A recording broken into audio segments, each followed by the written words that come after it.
the books that I've read for the month of February thus far. The first one is by Aria Daze. I Let me just say, this was a departure from what I've usually read from her, but she said that it was going to be. And this book is called Bury. My Bolton was coming out.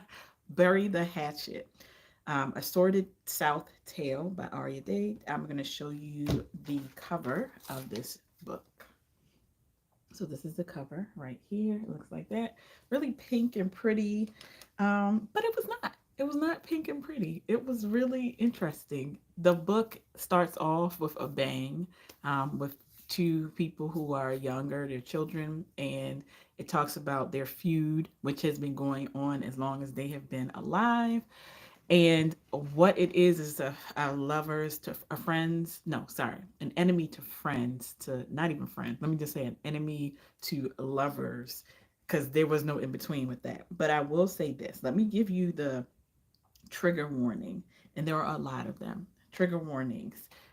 They talk about grape. They talk about suicide, attempted abuse, infidelity, psychosis, PTSD, anxiety, depression, hospitalization, pregnancy, abortion, violent crimes, extremely violent crimes, organized crime, drug use, murder, voyeurism, sexual assault, non-consensual sexual acts, inappropriate language, arranged marriage, and divorce. That is all. I don't know how many of those I read. Those are all the trigger warnings for this story. It was a lot happening. It was so outlandish, and the author says that. She's like, none of this could probably ever happen, but I just want to do something different. So the story takes place with two people, Dre, and then you have Nat. Nat is a kingpin, for lack of a better phrase, and she does not know. Dre doesn't know because her family hasn't told her what they actually do. So she is just assuming that they all do real estate. That was not the case. So everybody knew except for her, from her siblings all the way to his family, knows exactly what they do. And so they have to create a merger. And the only way they can create this merger is by them getting married. It is a violent ride. I'm not going to deny that. This book is extremely violent. A lot of sex though, but it is like violence and sex, like rock and roll. That's what it is.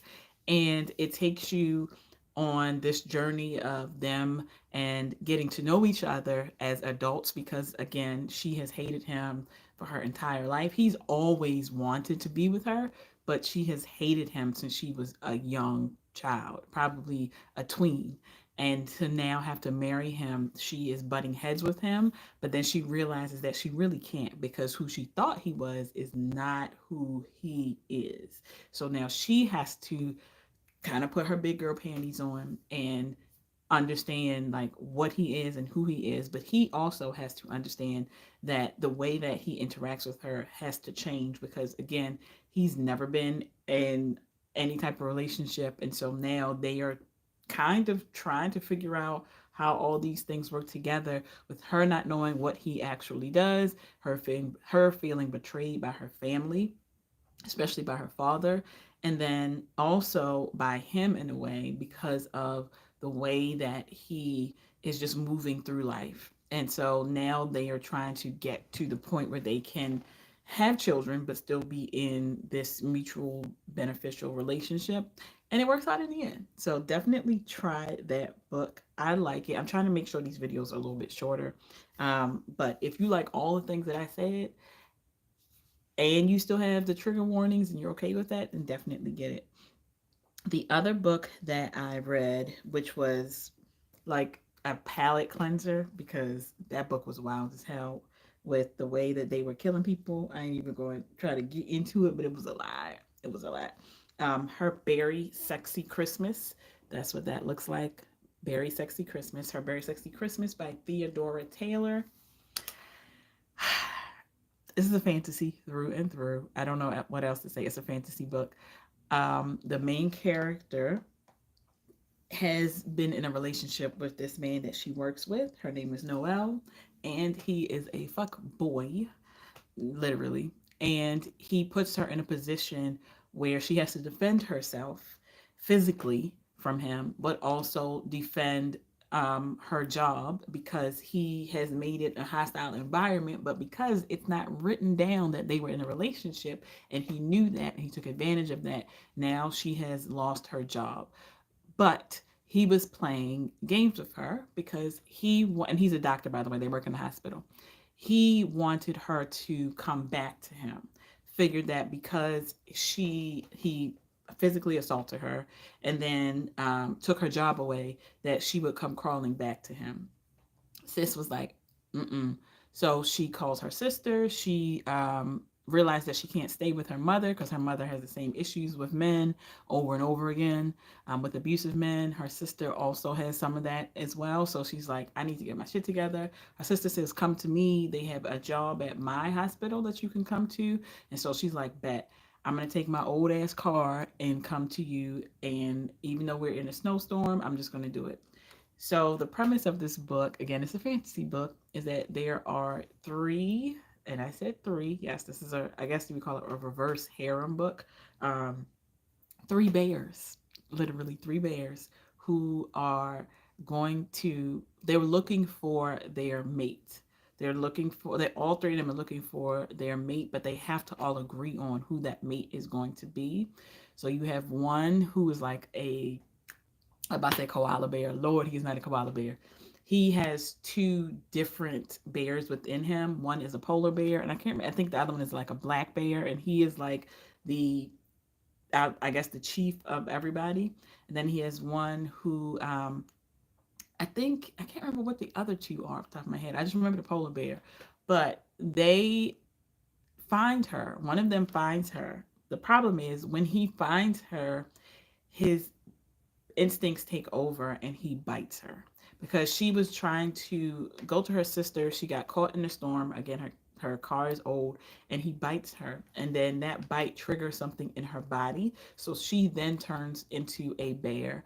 And unfortunately, that also means that she is on the prowl for that good, and so she has no idea what's going on. They try to talk to her and tell her, like, listen, um we apologize, but this is what happened. And so you have two choices. You can stay here with us, um, but every month or so, you have to come back for us to break you off, or you can go into the next town. And that means it'll be hard for us, but either you can find someone to break you off, or, we'll do our best to try to make you be comfortable because now you are a bear, are bad. And so she is, of course, like, what the fuck is going on? How is this even possible? Like, what are you talking about? And from that point on, they get it in. They get it in and they get it in and they get it in. And unfortunately, old Dr. Fuckboy comes. I don't know how he found her. I can't remember what he said. Finds her. She goes to look for her cell phone because she wants to call her sister to tell her sister, I'm okay. So she goes, and for some reason, I don't want to tell y'all what happened, but let me just say, if you saw somebody doing this out in the wild, you would be like, I'm going to go this way. I'm going to go this way because something ain't right. Something ain't right. So I'm just going to say that. Part of it is she was naked with a coat on in the wild, and she was rubbing stuff on trees. That's all I'm going to say. So when you get the book, you'll figure it out. But so her ex fuckboy doctor comes to find her and bring her back. And she's like, yeah, nah, no, I'm not doing it. No, I don't want to come back. And he is delusional, as most of them are when they don't get their way. So he wants to force her to come back with him. But of course, it doesn't work out because she's saved in the end and she decides to stay. So that was a very quick, like, novella for that book. It really wasn't that long at all. This book is Gnome One Like You, by Toby Carter. I love this. I've never read this author before, so I liked it. This is the cover, Gnome One Like You, and I thought it was interesting. And I say interesting because The premise of the book is you have this young lady. I don't remember how old she is off the top of my head, but of course they're adults. But she's a young lady named his name is Wen. Her name is, hold on y'all, let me find out what her name is. I've read too many. Andy. Her name is Andy. Um, and it's weird because they grew up in a small town, right? It's her and her brother. Her parents are extremely religious, and because of that, they dote on the brother. They don't really care for her, and something happened in high school that changed the trajectory of her life. But because it changed the trajectory of her life, instead of staying at home, she was sent to stay with an aunt. And that changed her for the better because her parents didn't really like her. They didn't really like her because they liked the son. Like they put more energy into him. They wanted her to live and grow up and be a wife and a homemaker and all that other shit. But she is an artist and she not about that life. And so she lives her life as an artist and she makes these little gnomes. Now, Winchester, who is the other person, his name is Winchester Robinson. He has liked her for since high school. They had a relationship, or whatever they were doing. He took her V card, and unfortunately, as most hormones do for that age group, a lot of things got misconstrued, and he said some things that he should not have said in front of the whole student body, and that is the reason why she then had to be shipped off to her aunt's house because her family was embarrassed. Okay. And so he's held on to this for so long because she was talking to her friends about him, as most girls do, and he happened to hear it. And so Winchester has been holding on to this for forever. And she also has been holding on to this because she's like, I, you know, I don't like you. And he loves her, but he's like, you hurt me. So they still dealing with this hurt. So she comes home to her grandmother's house. Her grandmother has a store where she sells baked goods. And what ends up happening is he buys the gnomes that her grandmother sells. He doesn't know that she's the one that makes them. And so every time a new one comes up, he's buying it because he just likes them. And the story behind, well, I'm not gonna tell you the story behind that, but there's a story behind that with them too. And then what actually happens is they have a snowstorm coming. He goes to buy a cake from her grandmother's bakery, and then she goes to her car. Her car is horrible, and so it doesn't start. So he's like, hey, get in my car. I'll take you to your grandmother's house. Unfortunately, when they are on the way there, they have been told they have to turn around because there is a 12, like there's a accident. And so they turn around and they end up going to his mother's house. Now, Winchester is a very well known lawyer in their town, but his grandmother is the one who owns their law firm, and she is not going to give him the law firm to make him a partner until he gets himself together, and she wants to see him pretty much married off. And so what ends up happening is he decides that he's going to find someone to play his girlfriend because he knew his grandmother was coming into town. Problem being that his grandmother came in early. And so when he comes into the house with her, what ends up happening is grandma is there. And so he asks Andy, can you just like follow along and say you're my girl? And his mother is like, I know that ain't your girl. Because his mother knew exactly what happened when they went to high school together. And he's like, yeah, we met some time ago and we just decided to be friends again. And then this blossomed into now what this is. So the mother is looking at him like, okay. And the grandmother's looking like, okay, okay. Now remember, grandma is a lawyer and she knows her shit. So she's looking at him but she still wants to see him in love. So what plays out is that Andy and he calls her Dandelion, by the way. Andy and Win, which is his Winchester, she calls him Win. They start to play this role, and his best friend is her brother. This is what didn't make sense to me.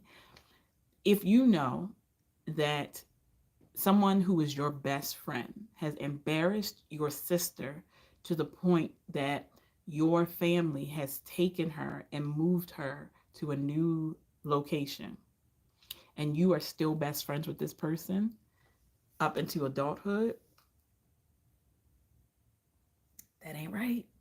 That ain't right. Because me, if you do something to my sisters and you expect me to still be your friend, nah. Because when my sister don't like somebody, we don't like that person. I'm just saying that's how it works. So that I thought was really weird. And he still hangs out with him like they're still close, but then you realize that they're close on a really surface level, and it comes up in the end of the book because he really likes her. Of course, they knock the boots. The problem is they don't want to tell the brother because he feels like Wynn feels like if he tells the brother, one, the brother's going to fight him, which he knows, and two, he's like he knows what happened in the past and he doesn't feel like he's good enough for the sister.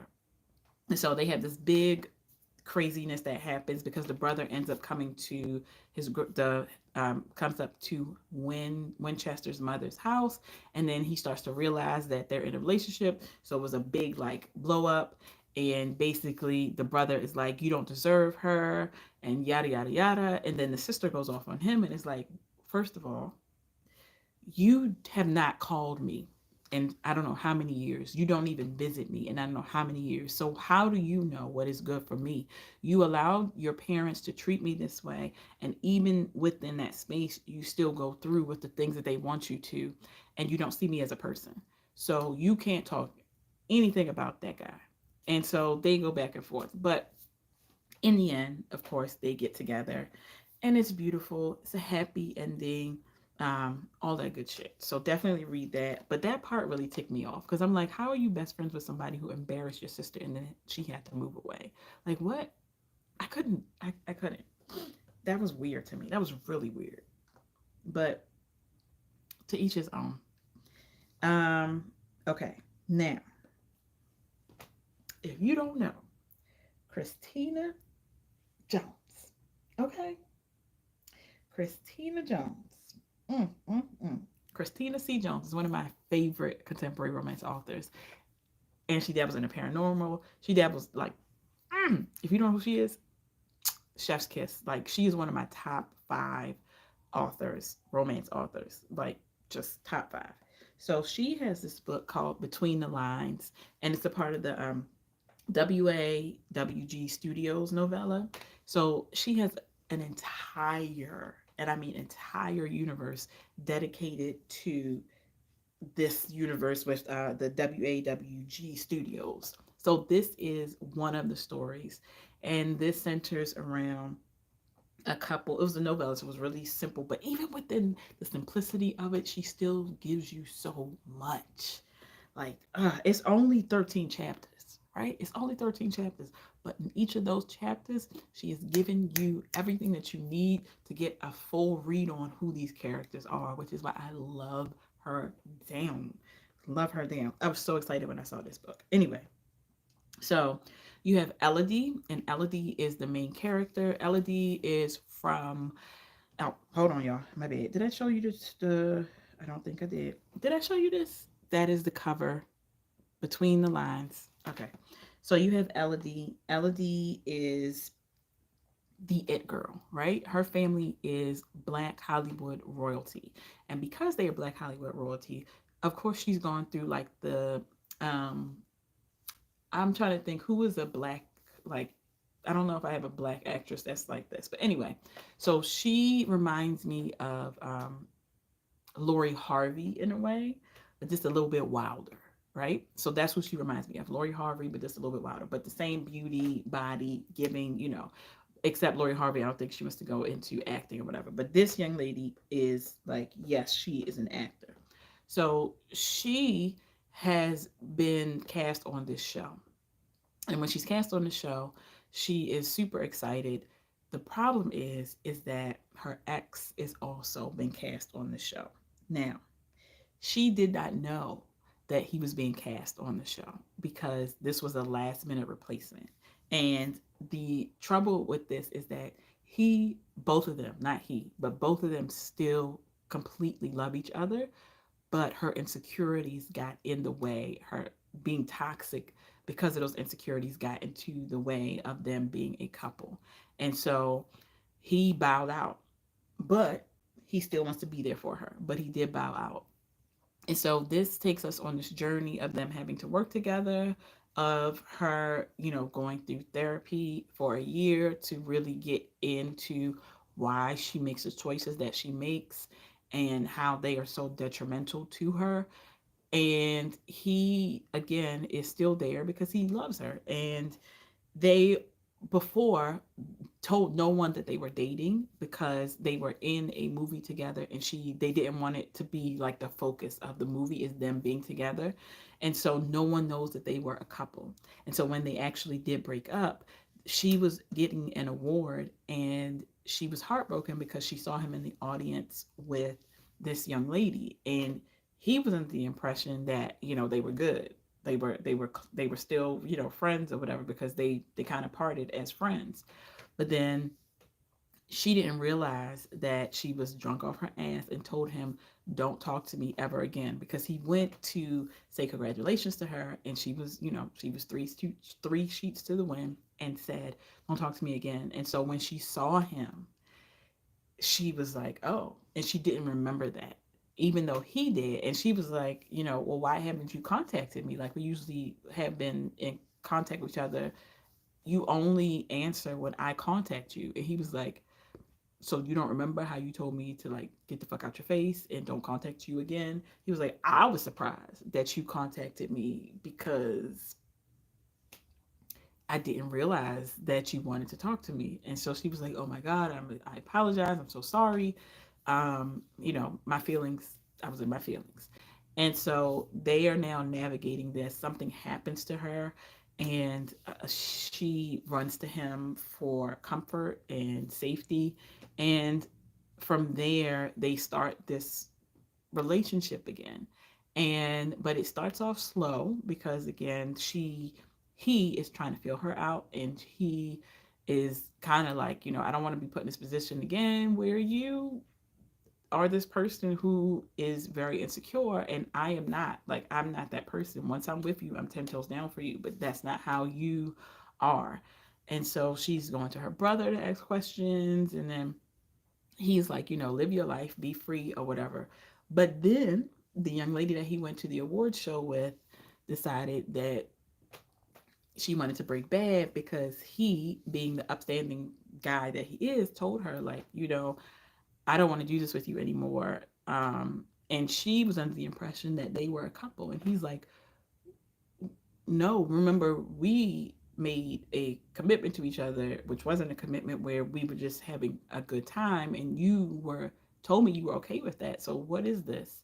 And so then she, of course, because she's in her feelings, attacks the young lady, Elodie, instead of doing what she should have done, which is to be like, "You know what? You're right.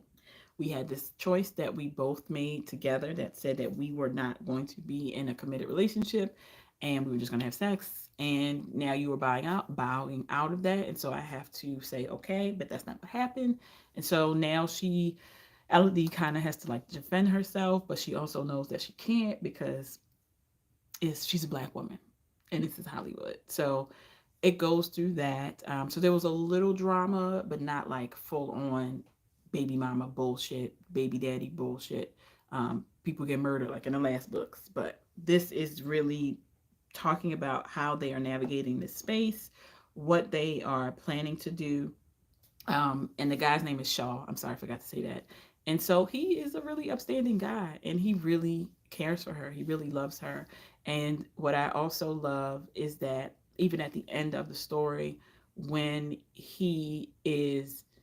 they're back together, he does always wanted to say that they were together, but he relented to her to, make the moves to control the narrative. And so even at the end, when he's outright asked about it, he looks at her and she's like, "Yeah, whatever." And so that was that. Happy ending, of course. I hope, fingers crossed, that she does a whole, like, series more on them too. But if not, it's okay. Now, this book, Christina did her thing on this book. I just love her. I love her. I love her so much. Okay, let me show y'all this book. This book is called Private Agenda. Private Agenda, again by Christina C Jones. Okay, so Christina C Jones has a total, like I said, she has like these universes in her books. So she has this beautiful town, which I'm like, damn, if I could just go here, called the Heights. The Heights, I love her series on the Heights. So this is one of them. Okay. I need to go back and reread some of them because there were some really good books in there and read them in like order. So in this story, it's called Private Agenda again. And this is 14, only 14 chapters with an epilogue, which you know I love. But this is like, I don't know if y'all can see this, but this is the Heights. So in the Heights, you have all of these things. You have a furniture store, you have a Urban Grind, which is a coffee place. You have Pot Liquor, which is the food is supposed to be banging there. You have Bundles and Coils. You have a Green Space. You have Fabrications. Like there are all these businesses that are owned by black people. So the premise of this book is that um, the so this town is which is called the Heights. What they're trying the Heights. I can't remember what the town is called from the top of my head, but the town. What's happening is they want to be incorporated as a city. I think it is. So in the history, this is like Rosewood almost in this book. This was an all black town, and they were doing very well for themselves. The white people came and didn't like this. And so they came into that town and decided that they were going to take over. And so, because of that, the black people moved to the next town over. And so now they own this town. And what happens within this space right now is that there's a family who is like, for lack of a better term, royalty because they are the mayor. Like the mother is the mayor, and they have two children. Camille is one. I forget what the brother's name is. And so Camille is a badass, right? She works for the city as well. And what she does is anything that has to do with permits and things like that have to come through her office. And so she is has her hand in a little bit of everything, and she knows that she has her hand in everything because she needs to know what's happening on the ground. There is a business that is coming in and trying to gobble up all of the businesses, right? Because they want to turn it into like gentrification, like these luxury high rises and things like that. So they're trying to get a lot of the people who have lived there for I don't know how long, and they're trying to get them to basically give up their rights to their properties because they want to come in and build shit. So they are trying to argue, but they are also trying to like grease palms and shit like that. So Camille is watching this all go down because she's a part of the city council, so she's looking, but she's a badass. Like she got her hair down to her ass.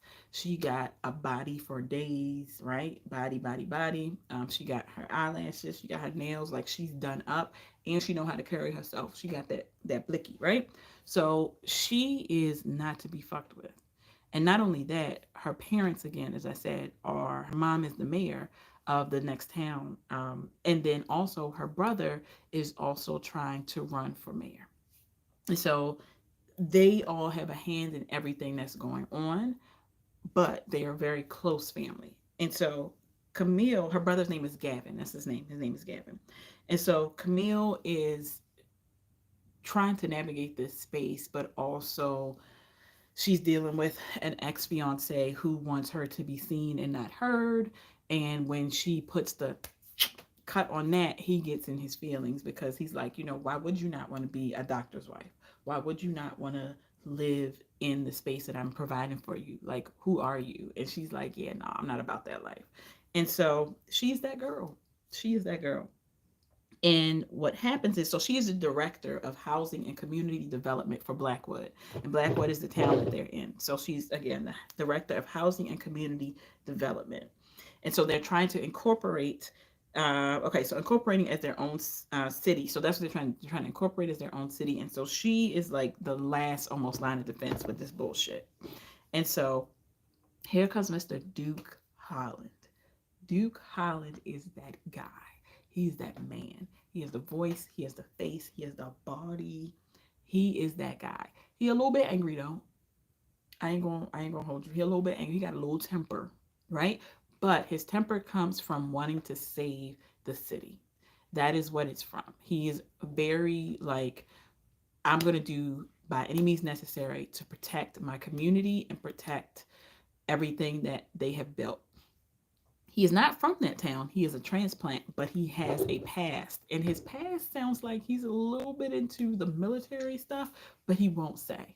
But he will say, listen, if you start it, I'm going to finish it. That's it. So him and Camille are going back and forth, like they're trading barbs. But he sees her because he's like, damn, she bad as shit. And he also understands that she could be seen to him as his enemy because he knows that all of the permits and stuff come through her. And he basically is at odds with himself. He's like, I see her as an enemy, but I also want to tap that. So, of course, they have their little rendezvous. But what was so good about this is that as soon as this rendezvous is over, she acts like a real city girl. She's like, all right, I'm out. And she just leaves. And there's no conversation. There's nothing. Like, she gets her shit and she goes and she leaves. No conversation. She doesn't even call him after. And so, of course, because he's a city councilman, he knows where she works. So he sends her flowers, and just basically is trying to be like this romantic type of guy. But the problem is, it's at odds with how he talks to her sometimes about the things that are going on in the city. But then he also wants to protect her and then also be sweet on her. And so she's like, this Jekyll and Hyde shit gotta go. Like, I'm not your enemy. So why are you treating me like that? Like, you want to bust me down, but then you want to treat me like your enemy. So she don't hold her tongue. So she was like, fuck you in front of everybody when they were at the grocery store, after they had their little, rendezvous for two. And everybody in town knows. So because of that, he's like, damn, everybody know. They like, yeah, everybody knows. She said, fuck you, my bro. She said, fuck you, everybody know. And what he's trying to do is he wants to see her, but he also knows that he just has some issues with that. So because she is the director again of the planning, what did I say, director of housing and community development for Blackwood, she makes a mistake. And when she makes that mistake, coming into that role, it has cost someone their life because of the stress, but it also is going to cost someone their business.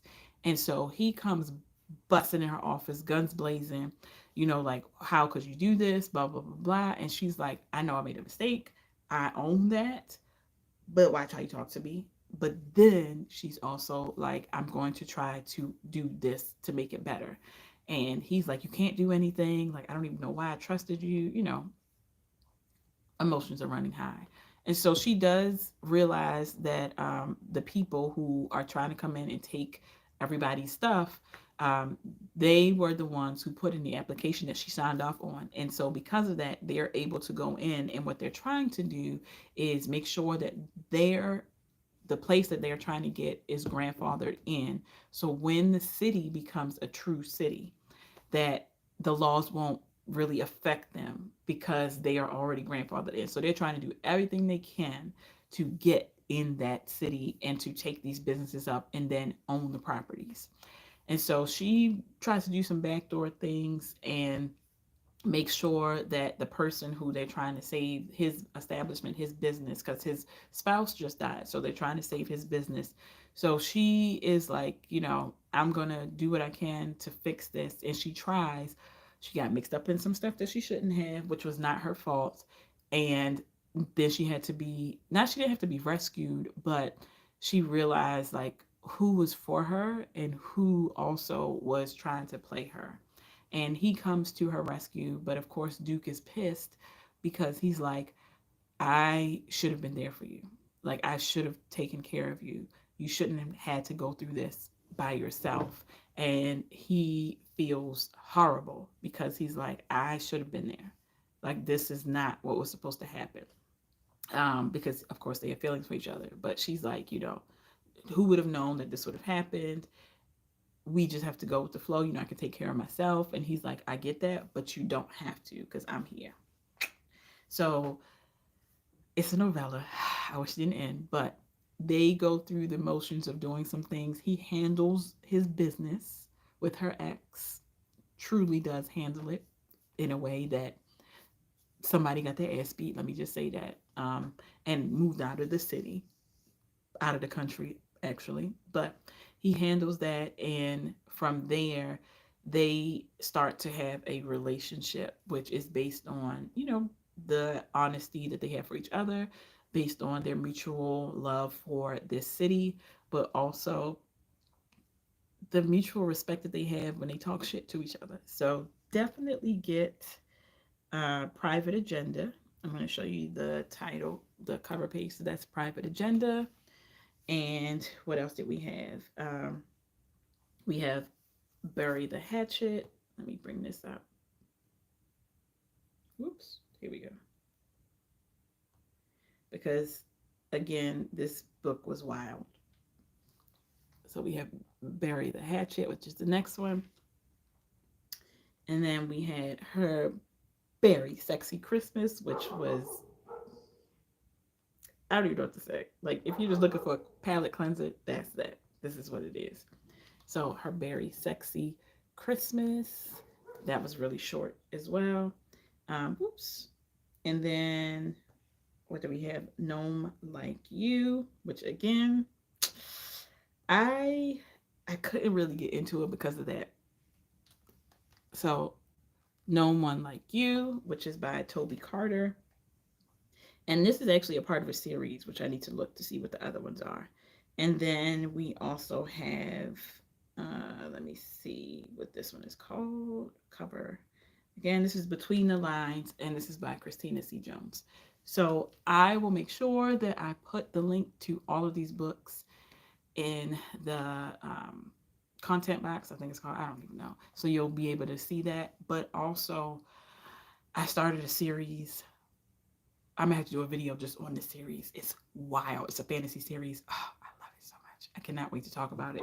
Now, please make sure you like, subscribe, and comment if you read any of these books, and let me know what you think, because I absolutely adored some of them. Some of them was like, I don't know. All right, y'all. Have a good night.